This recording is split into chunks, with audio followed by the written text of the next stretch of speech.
أعوذ بالله السميع العليم من الشيطان الرجيم. بسم الله الرحمن الرحيم.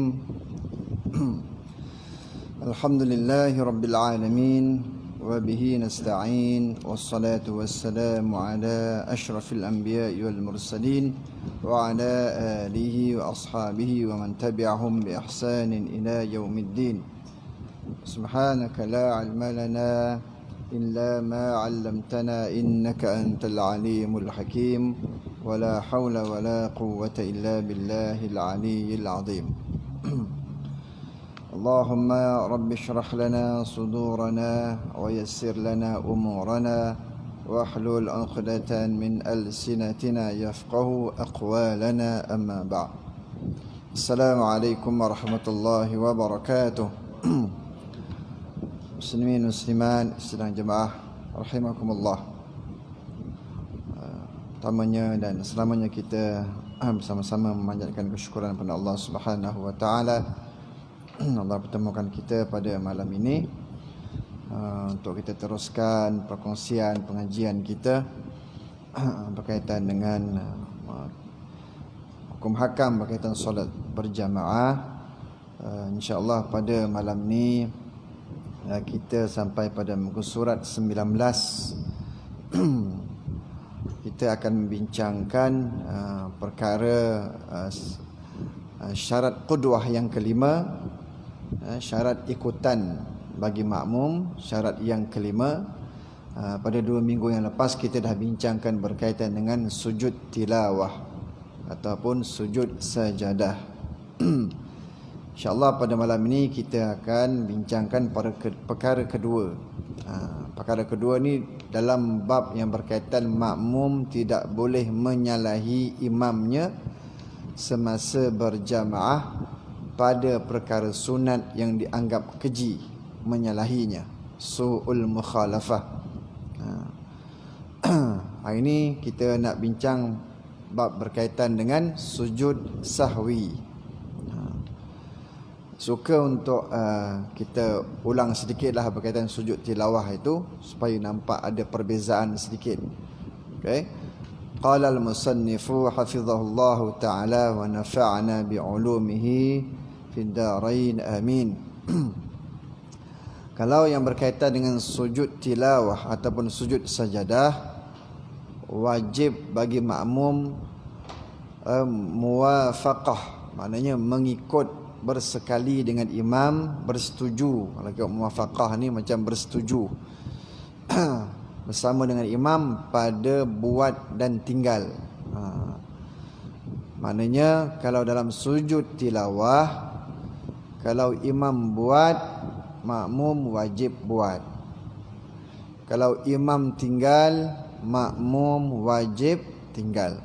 Itu secara ringkasnya kita maklum dalam sujud sajadah, sujud tilawah. Baik, kita pergi kepada sujud sahwi. Sujud sahwi ni sujud lupa. Sahwun, lupa. Alladzina hum an salatihim sahun.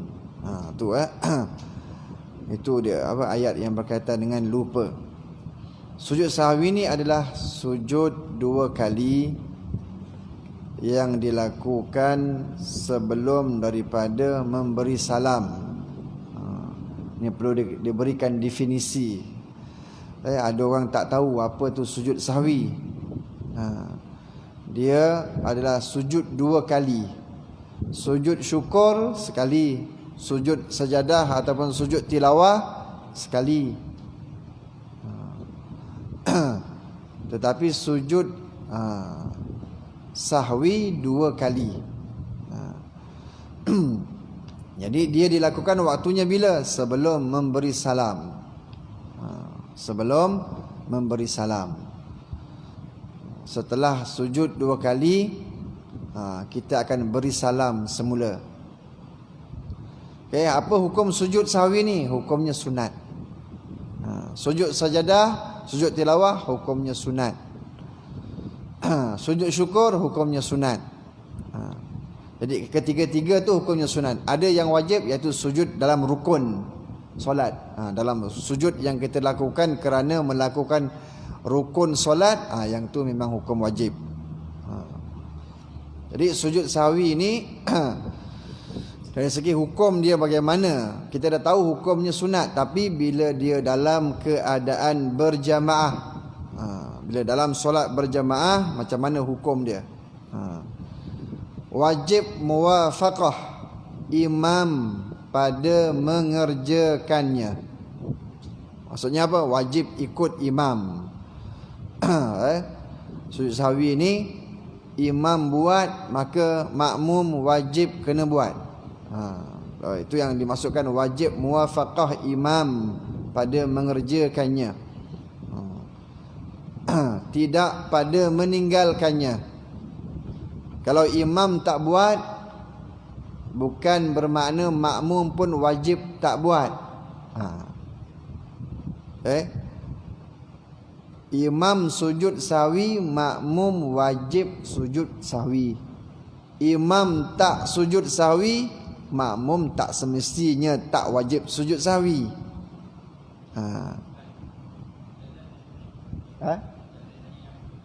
Tanya sekali lagi. Nak tanya tak? Sini depan.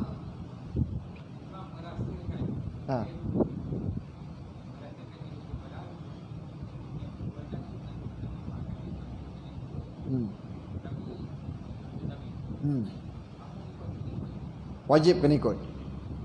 Imam merasakan bahawa ada benda yang dia lupa, kan? Tu ada persoalan lagi tu. Imam merasakan bahawa ada perkara yang dia lupa. Contohnya perkara yang berkaitan dengan sunan ab'ad, ada dia lupa.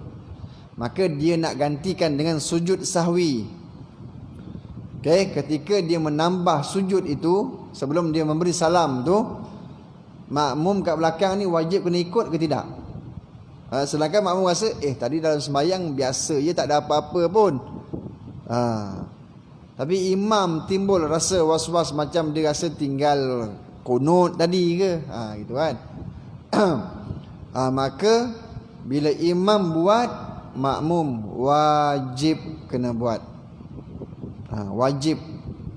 Kalau makmum tak buat, batal solat makmum. Dikira dia tidak muwafaqah dengan imam. Dia tidak melakukan apa yang imam lakukan. Kan kita bila jadi makmum ni, kita wajib kena mengikut pergerakan imam. Selagi pergerakan itu dikira pergerakan dalam solat, pergerakan solat, maka wajib bagi makmum kena ikut, walaupun hukum asalnya sunat. Baik. Jika imam melakukannya, wajib makmum turut melakukannya. Jika imam meninggalkannya, makmum boleh melakukannya. Setelah pasti imam bukan memberi salam kerana lupa, meninggalkan sujud sahwi. Kita bincang berkaitan dengan sujud sahwi ni. Ada 7 keadaan dalam solat berjemaah ni. Ada 7 keadaan suasana sujud sahwi. Maknanya situasi-situasi yang melibatkan antara imam dan makmum dalam melakukan sujud sahwi. Sebelum nak cerita yang tu, kita kena tahu dahulu apa sebab kita kena sujud sahwi. Tu kena tahu dulu. Apa sebabnya kita kena sujud sahwi ni? Pertama, apabila meninggalkan perkara yang berkaitan sunat ab'ad. Dalam solat ada rukun, ada sunat ab'ad, ada sunat hayat. Kalau dalam hal yang berkaitan sunat ab'ad, ada berapa sunat ab'ad ni? Ada 8. Apa dia? Kita selalu yang kita tahu, doa kunut dengan tahiyat awal.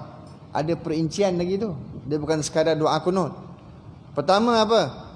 Berdiri melakukan doa kunut. Doa kunut dalam keadaan berdiri itu sunat ab'ad. Membaca doa kunut. Selawat ke atas Nabi dalam doa kunut. selawat ke atas keluarga Nabi dalam doa kunut. Dalam doa kunut aja ada 4 benda. Kalau orang dia saja-saja aja nak doa kunut dalam keadaan duduk sedangkan boleh berdiri, maka dia telah melakukan meninggalkan satu perkara sunat ab'ad, meninggalkan sunat ab'ad, iaitu berdiri ketika doa kunut. 4 perkara dalam doa kunut. Kemudian ditambah pula 3 perkara dalam tahiyat awal, tasyahud awal. Apa dia? Duduk tahiyat awal tu. Membaca tahiyat awal. Selawat ke atas Nabi dalam tahiyat awal. 3. 4, 3, 7. Satu lagi selawat ke atas keluarga Nabi dalam tahiyat akhir. Kita baca tahiyat akhir. Allahumma salli ala sayyidina Muhammad wa ala ali sayyidina Muhammad. Sekurang-kurangnya kita membaca tahiyat akhir ni sampai situ. Kalau tak diteruskan kama sallaita ala Ibrahim pun tak apa. Itu sunat hayat, selawat Ibrahimiyah. 8 perkara dalam kita solat yang berkaitan dengan sunat ab'ad. Jadi kalau salah satu daripada 8 ini kita tinggalkan, maka sunat untuk kita ni sujud sahwi. Kalau kita seorang-seorang, kalau sembahyang sendirian, infiradi. Tapi bila dalam keadaan berjemaah, ni kita nak bincang ni. Macam mana? Okey. Itu sebab punca pertama kena sujud sahwi. Yang kedua kalau kita tersilap meletakkan rukun qauli. Kita duduk tahiyat akhir, nak baca tahiyat akhir lah sepatutnya, tapi baca Fatihah. Ataupun sebaliknya, ataupun ikutlah kita rokok baca Fatihah, ataupun duduk antara 2 sujud, patutnya Rabbil firli warhamni, tapi baca tahiyat akhir. Ini berlaku masa bila biasanya orang akan tersilap ni, kalau dia solat dalam keadaan duduk atas kerusi. Kadang dia jadi keliru. Sebab duduk sama aja. Dia berdiri pun dia duduk. Dia duduk antara 2 sujud pun dia duduk. Dia duduk tahiyat awal pun dia duduk macam tu. Dia duduk tahiyat akhir pun macam tu juga. Jadi kadang-kadang dia silap. Bila silap meletakkan rukun qauli. Rukun qauli ada berapa? Rukun qauli ada 5. Takbiratul ihram, membaca Fatihah, membaca tahiyat akhir, selawat ke atas Nabi dalam tahiyat akhir, memberi salam. Sekiranya salah satu daripada perkara rukun qauli ni, rukun yang dituturkan, rukun solat yang dituturkan, dia bukan fi'li, dia bukan perbuatan, dia dituturkan. Silap letaknya. Takbiratul ihram ni ketika awal, Fatihah ni ketika berdiri. Kita silap letak, itu juga menjadi sebab kena sujud sahwi. Kita dah terbaca separuh dah Fatihah, masa tengah tahiyat akhir baca Fatihah. Teringat ini duduk tahiyat akhir ni, kemudian baru baca tahiyat akhir. Silap tersasul tu.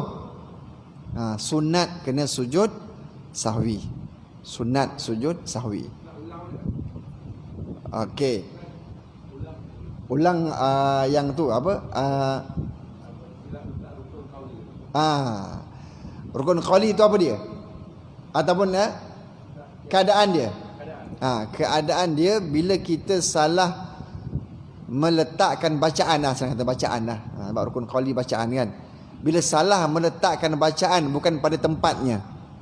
Fatihah, contoh Fatihah ni ketika berdiri kita baca Fatihah.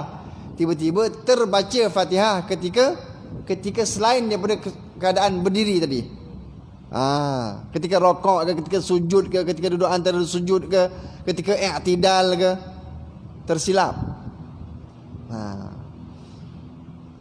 Atau itu contoh Fatihah lah. Maknanya salah satu daripada 5 perkara rukun qauli ni kita baca dia pada bukan tempat dia. Itu dikira kesalahan yang menjadikan perlu diganti dengan sujud sahwi. Dia keadaan yang berkaitan rukun ni, dia ada sedikit perkara yang kita kena tambah. Tadi kalau sunat ab'ad tertinggal, misal kata tertinggal doa kunut, kita tak perlu kena ganti doa kunut. Tak perlu. Makmum pun tak perlu kena subhanallah pada imam, tak perlu.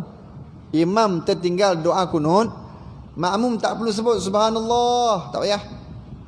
Sebab yang imam tinggalkan tu sunat aja. Doa kunut ni hukumnya sunat ab'ad. Biarkan aja, tak apa, ikut saja. Tunggu nanti dia nak sujud sahwi. Tengok-tengok imam tak sujud sahwi juga. Macam mana? Tu nanti sekejap. Kita habiskan dahulu sebab-sebab sujud sahwi ni. Okey. Kemudian timbul pula syak. Syak ni syak ataupun apa istilah dia, waswas. Waswas berkaitan dengan apa? Berkaitan dengan rakaat. Contoh sini selalu ni 3 ke 4. Kalau berlaku waswas dalam rakaat, kaedah menyebutkan bahawa kita kena hukumkan 3. Tak boleh hukumkan 4. Kenapa? Yang 3 itu adalah yang yakin. Yang 4 itu yang kita keliru, yang kita was-was. Yang 3 tu ataupun 2, 3 kan, kalau solat maghrib 2 ke 3 ni, 2 ke 3. 2 rakaat tu adalah yang yakin, yang confirm memang dah 2 rakaat dah. Cuma kita kecerahan ni, aku dah 3 ke belum? Dah 3 ke belum? Jadi yang menjadikan kita ragu-ragu itu adalah pada yang 3. Jadi kita kena mengambil keputusan, ambil yang 2, ambil yang yakin. Walaupun mungkin orang yang tak sembahyang tengok kita sembahyang, dah 3 rakaat ni, apa pasal haji ni tambah 1 lagi rakaat? Itu bukan persoalan. Dia kat luar, dia tak tahu apa jadi, kita tengah sembahyang. Maka kita, kaedah menyebutkan perlu tambah dahulu rakaat yang kita ragu-ragu tu. Dia tak boleh terus diganti dengan sujud sahwi, tak macam dalam kunut ataupun tahiyat awal. Perlu digantikan dahulu rakaat yang kita ragu-ragu tu tadi. Menyelesaikan dahulu ragu-ragu tu tindakan yang pertama, kemudian barulah diikuti dengan sujud sahwi. Sama juga saya nak berbalik pada tadi rukun qauli. Kalau kita tersasul tadi, tersilap tadi, kita telah pun membetulkannya pada keadaan pada masa itu juga, okey. Tapi kalau misalnya kita memang terlupa, memang tak baca langsung Fatihah, kan? Jadi samalah kaedah dia macam rukun fi'li tadi. Maknanya berkaitan dengan rakaat ni rukun fi'li lah. Okay? Berkaitan rukun qauli pun sama juga. Kalau misal kata kita tersedar dah duduk tahiyat akhir dah, baru teringat, tadi pada rakaat kedua lah aku tak baca Fatihah. Pada rakaat kedua ni tadi aku tak baca Fatihah ni tadi. Semasa ingat tu, ini kalau solat sendiri ni, bukan solat berjemaah. Kalau solat dalam solat sendiri, wajib kena naik terus pergi kepada rakaat kedua, baca Fatihah semula, kemudian kena buat semula semua rukun-rukun dalam rakaat kedua, rakaat ketiga, rakaat keempat, kalau 4 rakaat keempat, sampailah kepada duduk tahiyat akhir. Sebelum memberi salam perlu sujud sahwi. Jadi cara penyelesaian kelupaan pada sunat ab'ad dengan kelupaan pada rukun ada sedikit perbezaan. Okey. Kalau pada sunat ab'ad tak perlu diulang semula, hanya diganti dengan sujud sahwi. Tetapi kalau pada rukun perlu diulang semula sekiranya kita belum selesai solat tu, perlu diulang semula mana yang kita lupa, mana yang kita tak buat. Okey. Dia banyak biasanya kenapa pula kalau tertinggal Fatihah kita kena ulang balik? Kalau macam kata tertinggal Fatihah pada rakaat kedua. Okey, contoh.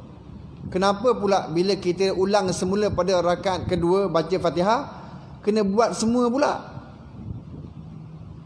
Keseluruhan rukun-rukun dalam rakaat kedua, rakaat ketiga, rakaat empat kita kena buat semua. Kenapa?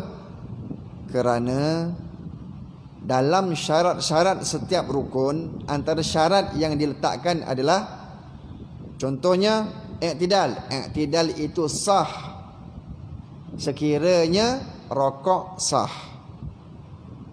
Sujud itu sah sekiranya i'tidal sah.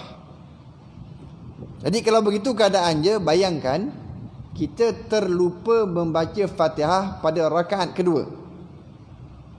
Jadi rokok yang kita buat pada rakaat kedua, i'tidal, sujud, semua tak sah. Solat belum batal, tapi tidak sah. Tidak sah ini dia tidak membatalkan solat. Solat belum rosak. Sekiranya belum selesai, belum habis solat, maka kita boleh ulang semula. Kalau batal tengah sembahyang kentut, itu memang rosak solat. Tu fahamkan. Saya sengaja suka ulang ni supaya kita faham berkaitan dengan tidak sah dengan batal. Tidak sah dengan batal tu kita kena fahamkan betul-betul.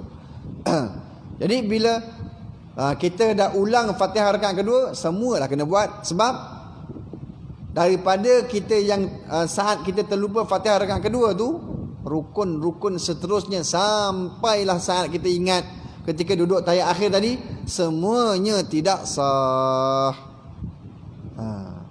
Itu yang kena ulang semula, buat semua balik, barulah selepas itu diakhiri dengan sujud sahwi.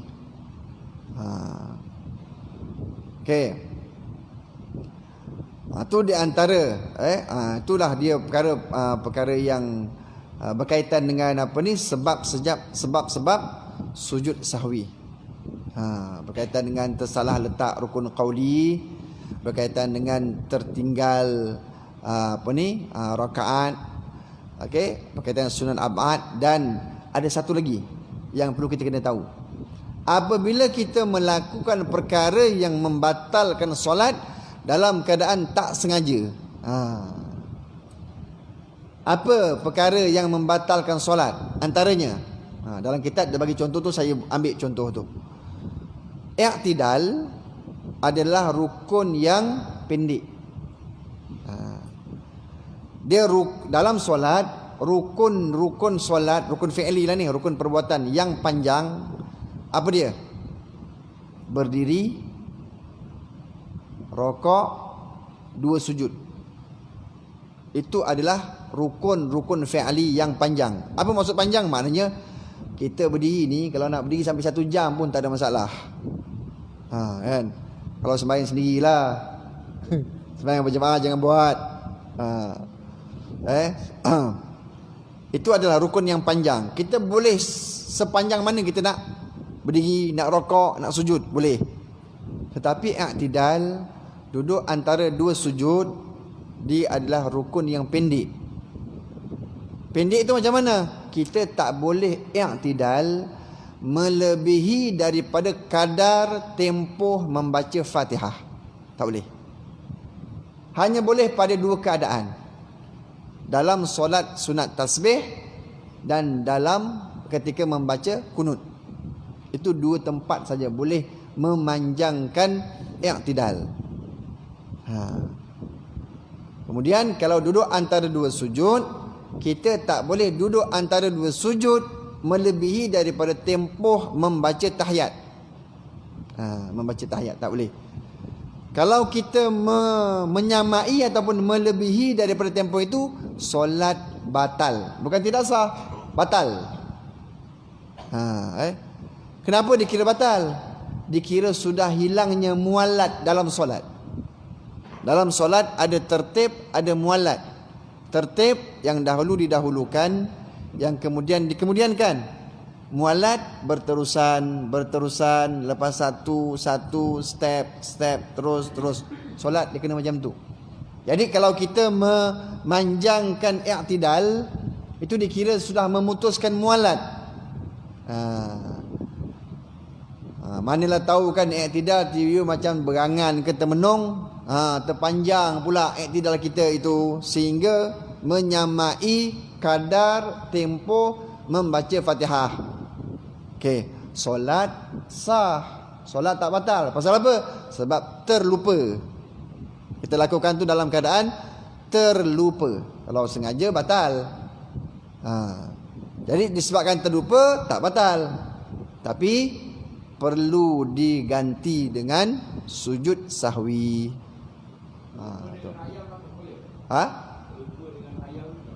Ya, sama lah. Sama. Khayal, termenung, sama. Ataupun kadang yang selalu jadi pada i'tidal mungkin tak jadi. Pada duduk antara sujud terlelap. Kan? Ketika duduk ni adalah posisi yang paling sedap, dia terlelap. Kan? Terlelap punya lama, tengok orang sebelah dah naik. Kan? Tu kan. Ini kena jaga kan. Tu di antara sebab yang kita perlu sujud sahwi. Okey. Baik, macam mana keadaan sujud sahwi pula? Sujud sahwi ada 7 macam keadaan sujud sahwi ni. Ni barulah dia melibatkan antara makmum dan imam. Ini sujud sahwi ni maknanya dalam keadaan solat berjemaah. Macam mana rupa dia? Baik, yang pertama, makmum yang sedar adanya sujud sahwi tapi imam lupa. Imam lupa nak sujud sahwi, makmum tahu ni ada sujud sahwi ni, tadi dia tinggal kunut. Maknanya imam tu kunut pun lupa, sujud sahwi pun lupa. Jadi kalau dalam keadaan macam tu, apa yang perlu dilakukan? Baik, kalau makmum itu nak terus ikut imam, imam tadi dah terlupa doa kunut. Okey, lepas tu makmum mengharapkan lepas ni ada sujud sahwi. So imam terlupa juga sujud sahwi. Imam bagi salam. Lalu makmum pun bagi salam lah. Sama-sama bagi salam dengan imam. Dalam keadaan imam lupa, dia sedar. Dia tahu sepatutnya ada sujud sahwi tapi imam terlupa sujud sahwi. Okay. Selepas daripada memberi salam, imam teringat, ada sujud sahwi ni. Lalu imam boleh terus sujud sahwi. Dalam saat dah bagi salam ni, Assalamualaikum warahmatullahi, Assalamualaikum warahmatullahi, baru imam teringat, imam terus sujud sahwi. Makmum yang tadi dia memberi salam dalam keadaan dia tahu bahawa ada sujud sahwi, tak boleh lagi dah sujud sahwi. Kerana dikira dia sudah pun memutuskan solat dengan sengaja. Dia telah pun memutuskan solat dengan sengaja. Sedangkan imam tadi dia terlupa. Okey.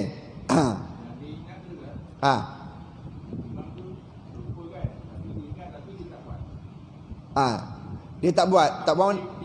Dia ke imam lah. Sembayang sah. Ini cerita dia sembayang sah. Meninggalkan sujud sahwi bukan membatalkan solat. Ingat sujud sahwi ni hukumnya sunat. Cuma sekarang kita bincang dari segi ikutan imam dengan makmum ni. Sebab dia sudah jadi wajib pada setengah keadaan. Tu kena tahu tu. Ni tadi maknanya imam tak buat, makmum pun tak buat. Tapi imam tadi terlupa. Yang makmum ni ingat. Jadi bila imam tu sujud semula, dia tak boleh ikut. Dia dah kira memutuskan dengan sengaja. Itu pertama. Yang kedua, makmum lupa sedangkan imam sujud sahwi, makmum bersujud. Ni sama-sama. Makmum ni dia tak ingat apa pun, imam sembahyang dia ikut jelah. Imam sujud pun dia sujud, imam tak sujud pun nanti dia tak sujud juga. Ni tak apa. Dia ikut je. Imam sujud sahwi, dia sujud sahwi. Imam tak sujud sahwi pun dia tak sujud sahwi. Dia main ikut aja. Tak apa. Sah sembahyang. Okey. Dia bila ada masalah, bila dalam keadaan macam mana? Makmum nak sujud sahwi, imam tak sujud sahwi. Ni. Makmum nak sujud sahwi. Okey. Situasi yang sama juga, imam dah terlupa nak sujud sahwi. Imam dah terlupa nak sujud sahwi, imam bagi salam. Makmum kalau dia mahu sujud sahwi, dia perlu memastikan bahawa imam benar-benar sudah lupa. Tu. Imam benar-benar sudah lupa dengan keadaan pada adat. Macam mana? Imam aku ni biasanya kalau memang dah lupa ni dia dah astagfirullahaladzim. Dah bagi salam ni dah assalamualaikum warahmatullahi, assalamualaikum warahmatullahi. Kemudian imam dah astagfirullahaladzim, astagfirullahaladzim. Dikira secara adatnya imam ni memang dah lupa. Maka makmum tadi dia perlu berniat mufaraqah dan sujud sahwi. Kan dia dah habis dah, imam kan dah bagi salam dah. Kenapa makmum nak kena niat mufaraqah pula? Niat mufaraqah itu termasuk dalam kategori mufaraqah untuk mengambil fadilat, nama dia. Sebab dalam kategori mufaraqah pula nanti kita berpisah daripada imam. Ada mufaraqah yang dibenarkan, ada mufaraqah yang tidak dibenarkan. Hukum mufaraqah ni ada wajib, ada haram, ada makruh, ada sunat. Jadi yang ni adalah mufaraqah sunat. Sebab kita nak mengambil fadilat. Tadi dah tinggal doa kunut. Imam ni tak doa kunut, tak sujud sahwi, aku nak sujud sahwi untuk mengambil fadilat. Kalau misal kata dia tak tunggu imam tu istighfar pun tak apa. Tengok imam dah bagi salam saja, dia perlu memutuskan dengan imam. Ditakuti nanti dia tengah sujud sahwi, imam sujud sahwi pula. Nanti dia dikira sebagai mendahului imam. Tak mau berlaku macam tu. Jalan selamatnya maknanya dia kena niat mufaraqah. Dalam hati lintaskan ketika tengah duduk tahiyat akhir ni kan, sama-sama dengan imam ni, aku berpisah daripada jemaah. Lintaskan dalam hati, lalu dia sujud sahwi seorang-seorang dia. Itu selesai. Itu namanya mufaraqah, mengambil fadilat. Untuk mengambil fadilat, mesti kena niat mufaraqah. Kalau tak niat mufaraqah, tengok imam dah bagi salam tak sujud sahwi, dia terus sujud sahwi. Bila dia sujud sahwi, imam teringat pula, kemudian imam sujud sahwi, maka makmum itu nanti dia akan mendahului imam. Berapa rukun tu? Dalam sujud tu. Jadi dia dikira nanti mendahului imam. Bila mendahului imam, batal solat.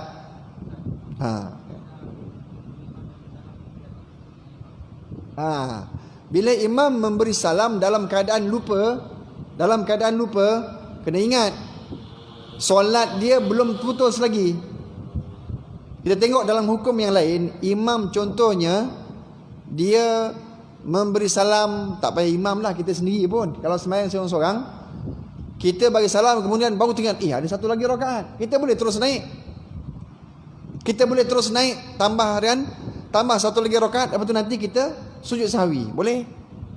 Tak perlu niat baru, tak dikira sebagai solat itu batal ataupun rosak, kerana tadi kita bagi salam tu, contohnya sembahyang isyak, sepatutnya 4 rakaat. Kita sembahyang 3 rakaat, kita bagi salam, kemudian betul ingat, ada satu lagi rakaat, kita terus bangun tanpa memerlukan kepada solat yang baru, boleh. Sebab kita lakukan itu dalam keadaan lupa. Kalau sengaja, tak ada apalah. Jadi tadi itu kita kata, bukankah dikira sebagai imam tu sudah putus? Tidak. Sebab dia melakukan dalam keadaan lupa.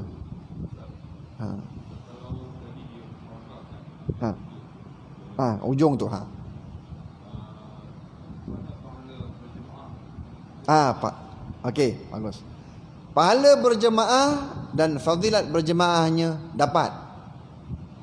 Fadilat berjemaah dan pahala berjemaah bagi makmum tersebut tetap dikira dapat. Kerana mufaraqah itu adalah mufaraqah mengambil fadilat.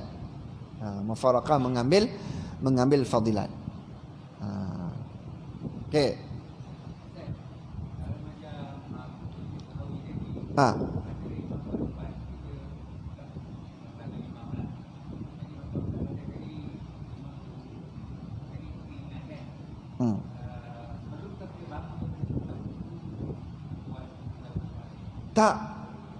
Tak perlu bangun dalam posisi itu.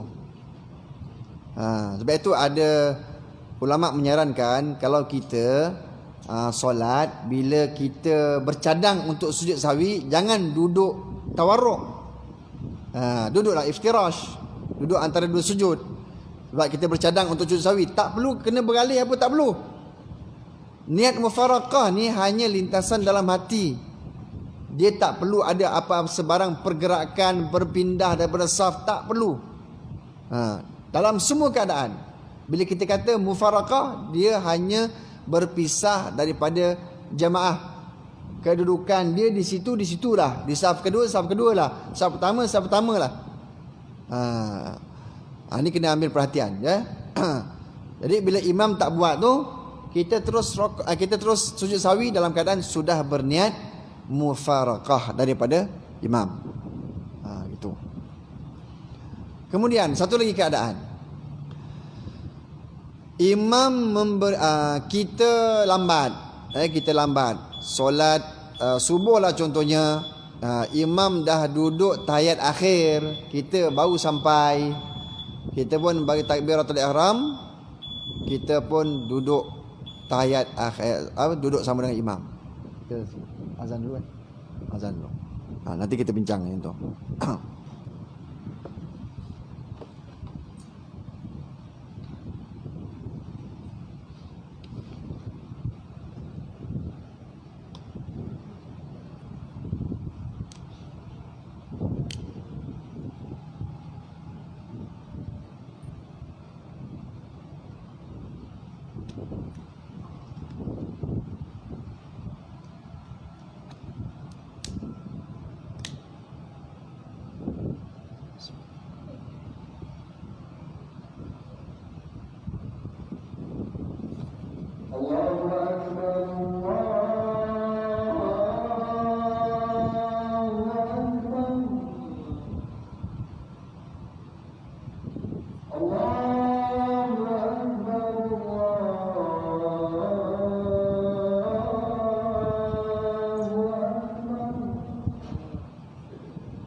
Allahumma salli ala sayyidina Muhammad wa ala sayyidina Muhammad.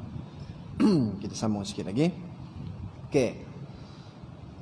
Baik, keadaan seterusnya adalah keadaan bagi makmum yang lambat. Kita bagi contoh solat subuh. Okey. Makmum tu sampai saja, jemaah semua dah duduk tahiyat akhir.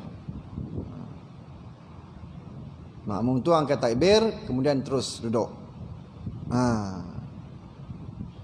Tiba-tiba sebelum bagi salam, imam sujud sahwi. Imam sujud sahwi. Perlu ke makmum tu ikut imam untuk sujud sahwi? Gitu. Itu persoalan dia. Sebab kesalahan yang dilakukan adalah kesalahan imam dengan jemaah lain. Mungkin tadi tak kunut. Sedangkan makmum yang baru sampai tadi tak terlibat dengan kesalahan imam, dengan kelupaan imam. Jadi hukum menyatakan, ni yang tadi kita kata, makmum tersebut wajib kena ikut imam sujud sahwi walaupun dia tak terlibat dengan kelupaan imam tadi. Wajib. Kalau dia tak ikut, batal solatnya, dikira dia tidak mengikut imam. Okay, itu suasana pertama. Macam mana pula kalau misalnya kata, okey, situasi yang sama, imam tadi dah lupa kunut, dia lupa pula nak sujud sahwi. Dia pun bagi salam. Imam bagi salam, Assalamualaikum warahmatullahi, Assalamualaikum warahmatullahi. Makmum yang tadi terus naik sebab nak tambah rakaat. Bila dia dah berdiri, nampak imam sujud semula, sujud sahwi. Pasal tadi dia terlupa nak sujud sebelum salam. Apa yang perlu dilakukan oleh makmum yang dah naik? Makmum yang naik tadi, dia diberikan dua pilihan. Dua pilihan. Pertama, dia wajib turun semula, sujud bersama dengan imam. Setelah selesai imam bagi salam, barulah dia naik semula. Pilihan kedua, kalau dia tak mau turun, perlu niat mufaraqah. Perlu niat mufaraqah. Mufaraqah untuk memutuskan ikutan dia. Sebab bila imam tadi dia sujud semula, maka ikutan makmum ni tadi masih lagi bersambung, tak terputus lagi. Sebab tadi dia bagi salam dalam keadaan terlupa sujud sahwi. Ini kena ambil perhatian juga. Kalau dia sambung terus tanpa niat mufaraqah, maka solat dia sebenarnya sudah pun batal.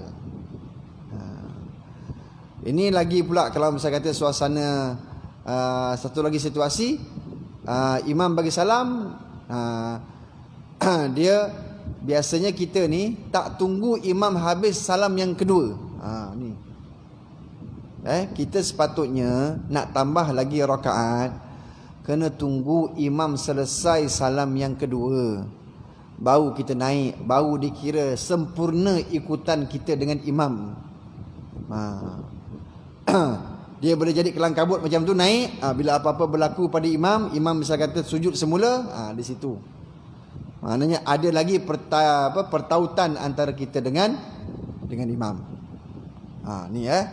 Ni berkaitan dengan sujud sahwi ni nak kena fahamkan.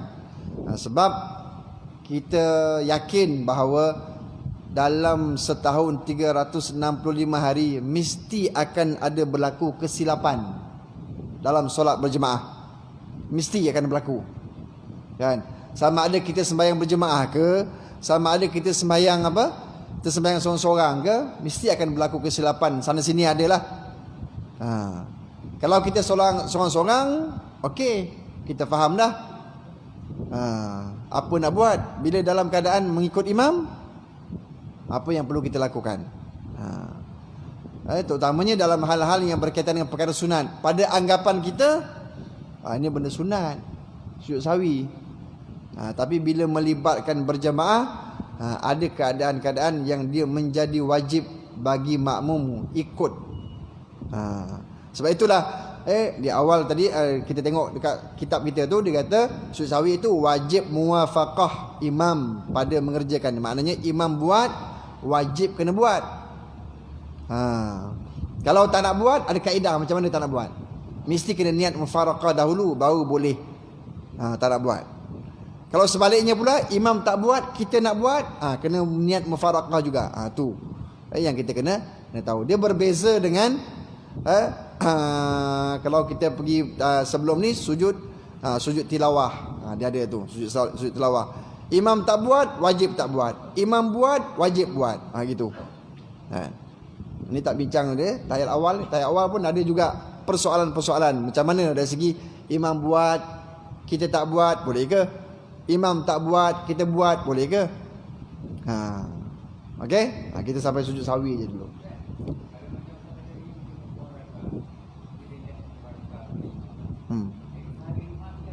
Ada solat berjamaah, kita nak dapatkan pahala dan fadilat berjamaah. Okey? Dikira kita mendapat fadilat berjamaah apabila dapat satu rukun bersama dengan imam. Dah dapat dah. Pahala berjamaah itu adalah sesuatu yang pasti. Pahala berjamaah benda yang pasti. Pahala kita solat berjamaah 27 kali ganda yang Allah nak bagi itu benda yang pasti Allah nak bagi terpulang. 27 tu euro ke, pound sterling ke, ringgit Malaysia tu terpulang lah. Fadilat berjamaah, lagi lama kita bersama dengan imam, lagi banyak fadilat berjamaah yang kita dapat. Walaupun kita dapat, misal kata kita nak niat mufaraqah dengan imam, setengah baru 2 rakaat bersama dengan imam, ada perkara terjadi, kita nak mufaraqah daripada imam. Adakah fadilat berjemaah kita dapat? Adakah pahala berjemaah kita dapat? Dapat.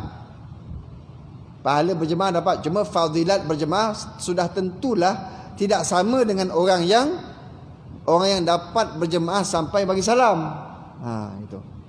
Tapi dapat? Tetap dapat. Sebab satu rukun dapat bersama dengan imam sudah dapat dah.